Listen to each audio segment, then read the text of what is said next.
Halo, assalamualaikum warahmatullahi wabarakatuh. Jumpa lagi dengan Mr. Ndol. Apa kabar kalian semuanya? Mr. Ndol doain agar semua yang ada di sini dalam keadaan sehat walafiat. Amin. Baik. Kalau kita berbicara tentang pembahasan tema video yang kemarin, kita berbicara tentang kapan mata kita membutuhkan atau memerlukan alat bantu berupa kacamata untuk meningkatkan tajam penglihatan. Tapi di video kali ini Mr. Ndol akan membahas tentang kapan sih pengguna kacamata akan mengganti lensanya, atau perlukah pengguna kacamata melakukan pemeriksaan refraksi secara rutin. Anda penasaran? Tonton video ini sampai habis, jangan di skip ya, dan pastikan like, subscribe, dan tekan tombol loncengnya supaya Anda mendapatkan notifikasi pertama di saat Mr. Ndol memberikan tips-tips serta informasi yang menarik lainnya. Oke.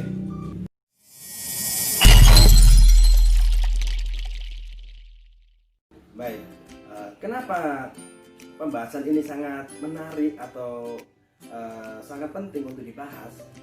Karena ini merupakan keresahan-keresahan bagi sebagian orang yang pengguna kacamata tentunya ya. Bahkan mereka tidak tahu kapan mereka harus berganti kacamata ataukah kapan, dan pentingkah untuk melakukan pemeriksaan secara rutin. Karena sebagian orang itu beranggapan bahwa di saat mereka mengalami keluhan-keluhan tentang penglihatan, maka mereka memutuskan untuk memeriksakan, habis itu memutuskan untuk membeli kacamata. Dan setelah itu, setelah pakai kacamata, mereka sudah tidak pernah kontrol lagi. Padahal itu sangat penting. Karena apa? Supaya kita mengetahui perkembangan kesehatan mata kita. Kalau kita nggak pernah kontrol, bagaimana kita tahu kesehatan mata kita perkembangannya seperti apa? Bahkan bisa jadi kacamata yang kita pakai di kemudian hari itu sudah tidak sesuai lagi dengan apa yang mata butuhkan, seperti itu. Jadi misalnya gini, kalau kita melihat di video yang kemarin ya, yang pastinya Mr. Ndol sudah share, sudah bagikan, itu begini.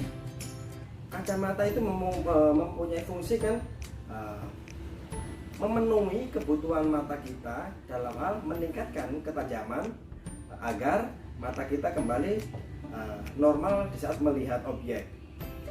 Dan jika kita nggak melakukan pemeriksaan secara rutin, otomatis kalau toh mungkin power mata kita sudah mengalami perubahan dan kacamata yang kita pakai dengan tetap seperti yang sebelumnya, maka fungsi dari kacamata itu akan terbalik. Yang seharusnya kacamata itu menyesuaikan mata, malah sebaliknya mata kita yang menyesuaikan kacamata. Dan jika itu dilakukan terus-menerus, maka akan menimbulkan hal-hal yang tidak baik tentunya dalam hal kesehatan mata ini, seperti itu. Jadi kalau kita berbicara tentang kapan sih kita harus melakukan pemeriksaan secara rutin atau secara berkala, jadi seperti ini. Misalkan di usia remaja ya, di usia remaja itu memang idealnya atau dianjurkan itu melakukan pemeriksaan mata itu setiap 6 bulan sekali lah kurang lebih. Karena apa? Di saat usia remaja itu sedang mengalami pertumbuhan. Begitu juga dengan indera penglihatan kita, seperti mata itu akan mengalami pertumbuhan. Nah, disitulah akan terjadi perubahan power spesifikal mata kita. Begitu juga dengan yang berusia lanjut, itu biasanya paling lama itu dianjurkan untuk pemeriksaan itu idealnya itu 1 atau 2 tahun paling lama ya ini ya. Karena di usia lanjut itu biasanya daya akomodasi mata kita itu sudah menurun. Jadi disitulah terkadang orang susah melihat objek jauh maupun dekat, atau biasa disebut dengan presbiopi. Saran saya buat teman-teman, kalau mungkin ada family, keluarga, orang tua mungkin, coba diarahkan yang baik, jangan sampai meremehkan hal ini, karena itu sangat kurang baik untuk kesehatan mata kita. Harus selalu rutin memeriksakan agar kita bisa menjaga sampai mana sih kesehatan mata kita. Nah, paling tidak kita harus tahu itu. Suatu misal, saya agak ada sedikit cerita ya, seperti ini. Ada seseorang datang itu dengan memakai kacamata tapi dalam kondisi merasa pusing. Setelah saya tanya, kenapa sih keluhannya seperti apa, seperti itu. Ternyata katanya baik-baik saja sih, nggak ada riwayat penyakit apapun yang mungkin membuat dia pusing dan kondisinya sehat-sehat saja, cuma kepala sih yang dirasakan pusing.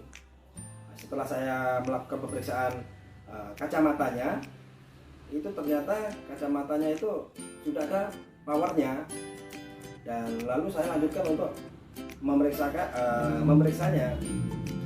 Setelah kita periksa, ternyata orang tersebut matanya masih normal, masih baik. Maka dari situ saya merasa heran dan akhirnya saya menanyakan, Bapak sudah berapa lama pakai kacamata ini? Katanya sih kurang lebih 1 tahun. Loh, kan jadi saya kaget. Bapak ini kan normal penglihatannya, kok dalam waktu segitu dengan memakai kacamata seperti ini kok masih bisa gitu loh. Setelah saya tanya, katanya memang sih di saat memakai kacamata itu dirasa tidak nyaman dan terasa pusing, tapi berhubung katanya ada yang memberitahu bahwa dipakai aja, itu masih proses penyesuaian.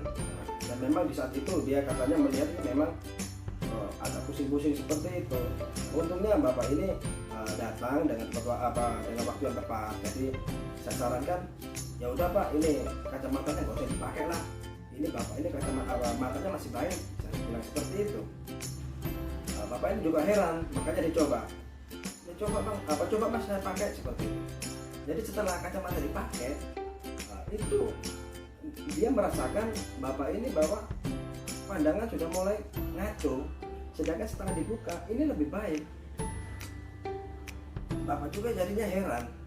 Ya, memang mungkin karena tersugesti bahwa harus menggunakan kacamata itu, maka Bapak ini memaksa untuk menyesuaikannya. Nah, padahal hal itu kan suatu hal yang tidak penting, suatu hal yang salah seperti itu. Ya untung Bapak ini datang tepat pada waktunya dan akhirnya saya melarangnya untuk memakainya. Nah, dari sini saya bisa mengambil kesimpulan, maksudnya semua kita ya bisa mengambil kesimpulan bahwasanya pentingnya memeriksakan mata sebelum membeli atau memakai kacamata, dan pemeriksaan secara rutin itu memang perlu untuk menghindari hal-hal perubahan superfisikal yang mengakibatkan tidak sinkronnya antara mata kita dengan kacamata, misalnya seperti itu. Oh iya, jangan beranggapan bahwa dalam waktu 6 bulan di saat Anda memeriksa mata itu diwajibkan harus mengganti kacamata. Itu tidak. Jadi di saat Anda melakukan pemeriksaan, maka akan disesuaikan tuh. Jika ukuran superfisikal mata masih tetap, maka akan disarankan akan menggunakan kacamata yang lama tanpa mengganti atau merubah kacamatanya. Dan apabila ada perubahan dari ukuran, maka akan disesuaikan dengan kacamata yang baru. Tapi jangan khawatir, di zaman sekarang ini kan ada program pemerintah yang sangat membantu buat kita semua, buat masyarakat. Misalkan BPJS, banyak optik-optik yang bekerja sama dengan BPJS yang memberikan pelayanan kacamata gratis. Jadi misalkan ganti lensa atau ganti kacamata pun tanpa dipungut biaya 1% pun. Memang sih ada tahap-tahapnya ya, ada tingkatannya. Kalau mungkin Anda membutuhkan kacamata yang lebih bagus misalnya, atau dari segi kualitas lensa atau kualitas frame yang di luar dari tanggungan BPJS, maka akan sebagian dibebankan sama Anda seperti itu. Tapi kalau yang standar BPJS itu gratis kok, tanpa dipungut biaya. Jadi jangan khawatir seperti itu. Baik, mungkin sampai di sini dulu penjelasan dari saya. Semoga bermanfaat buat kita semua. Jangan lupa dukung konten kami, like, subscribe, dan tekan tombol loncengnya supaya Anda mendapatkan notifikasi pertama di saat Mr. Ndo memberikan tips-tips serta informasi yang menarik lainnya. Oke, assalamualaikum warahmatullahi wabarakatuh.